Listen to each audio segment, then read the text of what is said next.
Hello and welcome to Sport Rugby League. We're going to do our predictions now for round 2 of the Betfred Super League season. Last week we made our predictions. We did. And we drew. So just about. Yeah, we both got. What did we get? You got the. You got the Huddersfield. I got Huddersfield right. That was well tipped. That because obviously they were underdogs. Mm-hmm. And I tipped Hull KR to beat Wakefield. And then the rest we was the same on. I think we're pretty same, yeah. Yeah, we both tipped Leeds who lost, and then we got the rest of them right. Yeah. So so we're drawing. I'm thinking at the end of the month the loser does a forfeit, but we'll work on that one. We'll think about it, yeah. I'm still debating that one. I'll see how it's going after next week. Right. If I'm winning, we'll think about it. So firstly, we're going to go on to Thursday, a huge game between the reigning Challenge Cup winners Warrington Wolves and the reigning Super League champions St Helens, also a repeat of that Challenge Cup final from last year. Mm-hmm. So the Halliwell Jones Stadium, it's another blockbuster game. Warrington, after playing Wigan last week and going down a player but still playing very well, going to another huge game against St Helens. Mm-hmm. It's a tough start to the season for them. Can they topple the Saints? I don't think so. I think Saints will win this. I don't think it'll be by much. I think one thing that Warrington showed us last week against Wigan was just how resilient they are in defence, which I think will be huge. Attacking wise, I think Saints have got the edge. We've mentioned how good Johnny Lomax was last week. He's absolute standout performer. Yeah. Different gravy almost. Him and Fage in the halves are going to be spot on again, I think. And you always find that Warrington versus Saints games are always fairly tight. They're never really what you expect. There's never one completely dominant team. They both get on top of each other in the game now and again, but I think I just think Saints are too strong. Again, I think we'll have a fairly full strength team, with the obvious exceptions of Tommy Makinson and James Roby. I think Saints will just pit them up. I think I put Saints by 6, which I think is a fair reflection. I think they'll maybe just a try in it. I'm smiling there because I was actually thinking the same. Oh yeah. I'll go Saints. It would make sense to go more, but I'm going Saints by 4. All right. You watch the Salford game. It started in the first 10 minutes, first 10-15 minutes. You're thinking it's going to be close, but slowly but surely, Walmsley, Thompson just got on top. They just ground down the Salford pack, and once they got that momentum, Lomax and Fage, like it says, came to the fore, just outstanding. This blew Salford out of the water, really. Well, I think Saints could take an early lead. I really do. I think they'll be fairly comfortable going to half time, but I reckon Warrington could mount a bit of a comeback. I don't think it'll be enough in the end, but again, I think it could be quite a tight game. Yeah, and just quickly, like on Warrington, they were brilliant last week.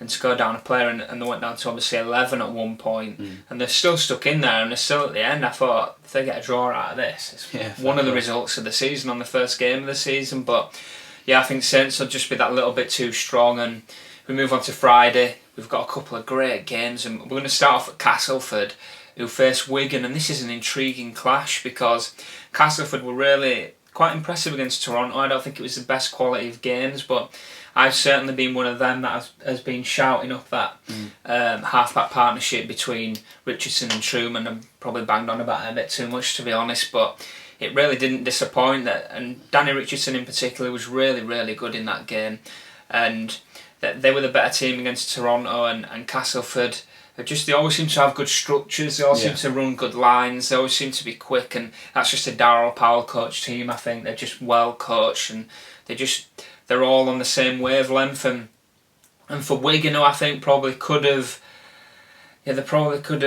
perhaps won that game against Warrington a bit more comfortably, having a man more for 57 minutes. Yeah. They had a man more, and obviously 10 minutes of them they had 2 men more. Bevan French was really impressive at fullback in that game. He's superb.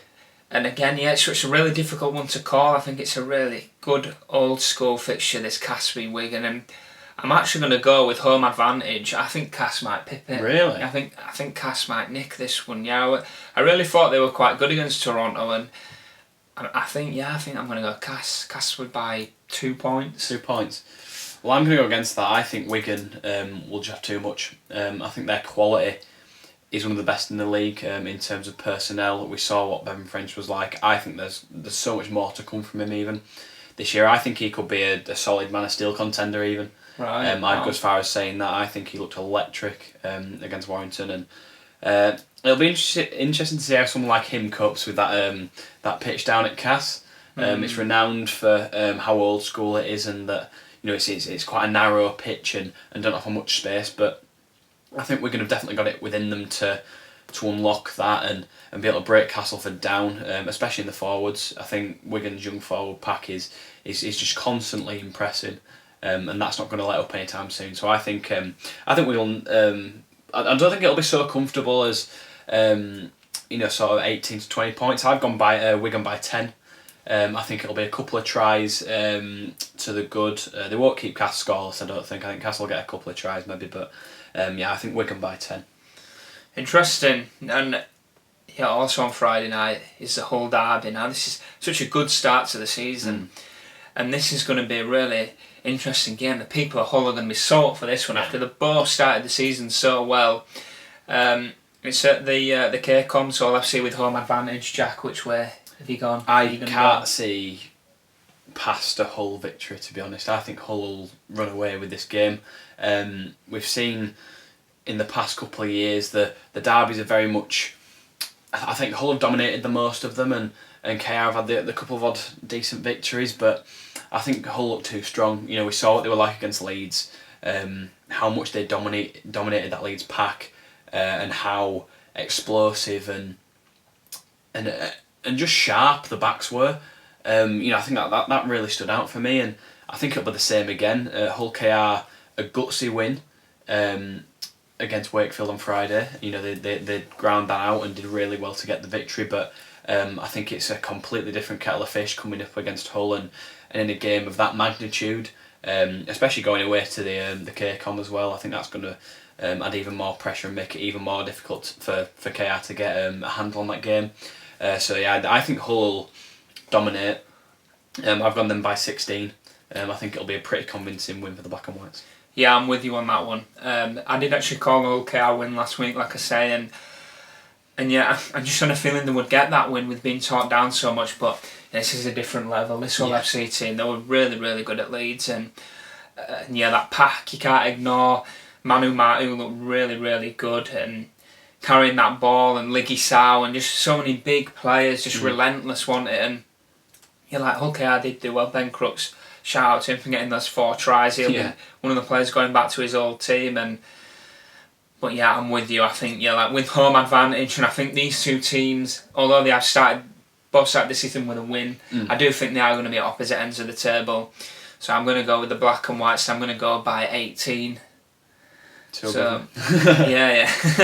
so fair enough. So I think they'll have the edge in the whole derby, and we move on to Saturday, and I think every game this weekend is really intriguing. And this is another one. Salford, who were beaten heavily at St Helens, but still with a new team trying to gel, take on Toronto, who bit of a baptism of fire in Super League, coming up against a well-organised Castleford team, and I think Salford will be really determined to get back on the right track here. I mean, Ian Watson said after that game against St Helens that it should have never really have got that bad. He said that they weren't as bad as the scoreline reflected up until the final quarter of the game, where they really did just collapse. And for Toronto, it is going to be a really difficult start for them with so many games away from home, albeit the opening game was supposed to be a home game. But it's tough for them to play so many games away from home. Sunnyville, a bit of an iffy start, but his first game of rugby league for how long? So he was never going to come back in seamlessly into that, and there's a lot of pressure on him. And this is going to be a really close game, I think. I think Salford, with being beaten that heavily, will be very determined to get something back on the board. Will be very. Ian Watson will get it into them. Look, we can't collapse like we did last week. We need to show more consistency. It's a difficult one, but I think I'm going to go for Salford by 4 points. 4 points. Salford by 4. It's going to be tight. I think it'll be close. I reckon Kevin Brown will just get them over the line. So I'm going to go Salford by 4. I'm also going to go Salford. I think as much as they did, they were on the end of a heavy scoreline last week. there's more to them than that. I don't think we can look too much into that result. Toronto, though, I think looked just slightly behind the pace. I don't think they've really got up to speed with Super League just yet. They're so used to knocking teams off quite, not easily, but they don't have as much resistance as Cass had the other day. And I think as much as Salford won't be as tough as Cass were, it's still going to be perhaps a step too far at this stage for them. And I think I do think Salford I think it'll be heavier than you've predicted. I'm going to go Salford by 12. I think a couple of late tries maybe, just to see them over the mark. But yeah, I think like I said, it's going to be an interesting game either way to see what happens. Two teams that are looking to bounce back after round 1 defeats and fairly heavy ones as well. So yeah, I think both teams will think they have something to prove, but I think Salford will take it out. Yeah. So we're fairly agreeing so far. Yeah. We're apart from the Cass Wigan game, and potentially one we could disagree on. Sorry, it comes on Sunday when West Yorkshire derby at the John Smith Stadium as Huddersfield, who started with a great performance against Catalans away in France, picking up a great win. They take on Leeds, who were beaten by Hull FC at home. Jack, so this is another... This is a tough one, because if you were to look at the two squads on paper before last week, I think you probably would have said Leeds. Not by loads, but Leeds would have edged it, I think. But after the weekend, I've got to go Huddersfield. I'm going to go Huddersfield by 4, because for me they just look sharper. Again, I think Leeds looked behind the pace, looked a bit slower, and which is surprising because they were so good in pre-season. Leeds, as of Huddersfield, but Leeds last week just didn't look like themselves, and really struggled to get any sort of edge over Hull at all. Hull were dominating them down the middle. Winning the forward battle out wide as well. We saw Nelaga obviously take on Hurrell with ease down that wing. And I think Huddersfield will sense this game as a real opportunity to stamp their marker down for the season. They beat Catalans last week, so that that's one decent scalp for them already. But to beat Leeds, a Leeds team who are, some are tipping to push back into that top 5, would be a real statement of intent for Simon Woolford, and I could so see them doing it. I know they're down a couple of players, they've got a couple of little injuries, Ashton Golding namely. Yeah. Jordan Turner, I'm not sure if he's going to return this weekend, but they're a very sharp squad. I think Aidan Caesar's signing has really rejuvenated their attack, and in defence it looks solid as well, so I think Huddersfield will win that game by 4. Interesting, yeah. I think that victory in France, you called it. I think it would have caught a few people off guard. I think I spoke briefly with Sean Evans, who used to be on the YouTube channel with us, now a part of the media team at Huddersfield, and he was like, well, he actually said Sez is so good. I don't think you can call him Sez yet. So you don't know him that well. But he said Aidan Caesar is so good. He said he literally just took control of the game and just controlled every aspect of it. And I mean, he played a part in pretty much every Huddersfield try in some aspect, and his organisation of that side will really make them hard to beat, I think. And yeah, like I say about Leeds, I think the worrying thing for Leeds fans is it could have gone a different way that game. Leeds did have a couple of early opportunities which they bombed. But I think when Hull did get those couple of scores ahead, Leeds never ever looked like getting back in that game. And we spoke earlier, it was like it wasn't just one area where Hull was stronger, it was pretty much every aspect of that game, whether it was the forwards, the halves, the backs. And so it was a bit of a worrying performance for Leeds to kick off the season. They'll be determined to get back into it, but again, I have to agree with you. I think Huddersfield will be in buoyant mood after that win over Catalans, and I think obviously I've not watched the full game, but from what I've seen, they were impressive. And I mean, I don't know whether we can predict exactly the same, but I'm going to have to agree. I think Huddersfield by 4. I hoping you go with Leeds there.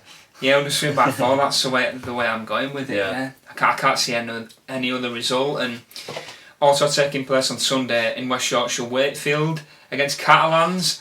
I've said it a couple of minutes ago, but every game this weekend, it's really tough to call. And again, two teams here who've started off with really disappointing performances. I don't think the start of the season could have gone much worse for Chris Chester. No. Now that result at Hull KR was very disappointing. I think many people saw it as a bit of an even game that could go either way, but to lose by that scoreline was very disappointing. He questioned the attitude of his players after the game, and then the injury to Danny Brough kind of just added injury to insult really after that performance, and him not being there, I think, is going to really affect Wakefield not just this week but in the weeks to come. And Catalans were disappointing to start off, but another team there who was still finding the combinations, like some Maloney still bedding in. And it's going to be another close one, but I fancy, even though many people question their away form, I fancy Catalans to go there and probably win by about 10 points, to be honest, just because of the problems Wakefield have at the moment. No, I'm going to go against that. I think Chris Chester will have sent a message through that camp this week, and one heck of a serious one. Like you said, he questioned their attitude last week, and he doesn't strike me as the kind of coach that will settle for that and just let that slide. You know, he will have been on at the players this week, been like, right, we're not having that again. That is not who we are. That's not what we're doing this season.